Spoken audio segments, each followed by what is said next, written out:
Assalamualaikum warahmatullahi wabarakatuh. Perkenalkan, saya Indah Amelia dengan NIM C1B019044, kelas R002 dari Prodi Manajemen.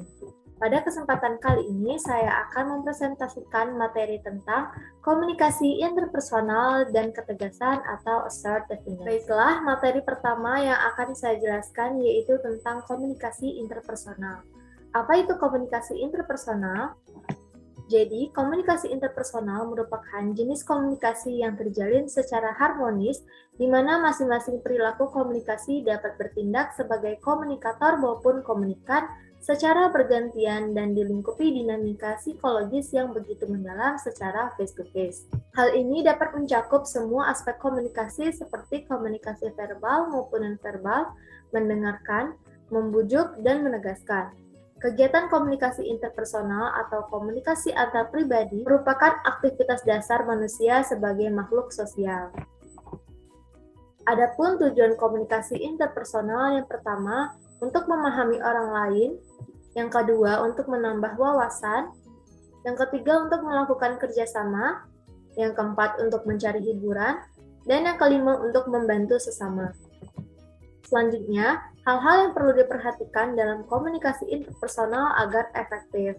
Yang pertama yaitu tatap muka. Artinya, seseorang merasa dihargai bila ditatap wajahnya pada saat berkomunikasi. Ini bisa dianggap bahwasanya kita tertarik untuk berkomunikasi kepada orang tersebut. Yang kedua, mendengarkan dengan baik agar terbina hubungan yang baik pada komunikator. Dan yang ketiga, umpan balik. Artinya, komunikasi bisa memberikan respon atau pendapat tentang apa yang lagi dibahas. Dalam komunikasi interpersonal harus ada keseimbangan antara komunikator dan komunikan, sehingga tidak ada yang mendominasi. Selanjutnya ialah ciri-ciri dari komunikasi interpersonal. Ciri yang pertama ialah komunikasi interpersonal dilakukan paling sedikit 2 orang dengan hubungan yang terbatas dan bervariasi. Ciri yang kedua ialah spontanitas, yang artinya terjadi secara kebetulan. Ciri yang ketiga ialah konteks komunikasi tatap muka. Ciri yang keempat ialah mengubah sikap orang lain. Dan ciri yang kelima ialah tingkat balikan sangat tinggi, yang artinya tidak ada yang mendominasi antara komunikan maupun komunikator. Baiklah, selanjutnya materi yang kedua ialah ketegasan. Apa itu ketegasan? Ketegasan atau assertiveness adalah sesuatu keputusan yang harus diambil secara cepat dan jelas dalam situasi yang tidak mengambang dan berlarut-larut. Ketegasan juga dimaknai sebagai sebuah kemampuan untuk mempertimbangkan keputusan atau kebijakan pada waktu dan kondisi yang tepat. Adapun aspek-aspek ketegasan, menurut Galasi tahun 2007, aspek-aspek perilaku asertif atau ketegasan terdapat 3 kategori, yaitu kategori pertama ialah mengungkapkan perasaan positif, yaitu dapat memberikan pujian dan mengungkapkan penghargaan pada orang lain. Aspek kedua yaitu afirmasi diri, artinya seperti mempertahankan hak dan menolak permintaan. Dan aspek yang ketiga ialah mengungkapkan perasaan negatif, yang artinya perilaku ini meliputi mengungkapkan perasaan negatif tentang orang per orang. Nah, itulah 3 aspek-aspek ketegasan menurut Galasi.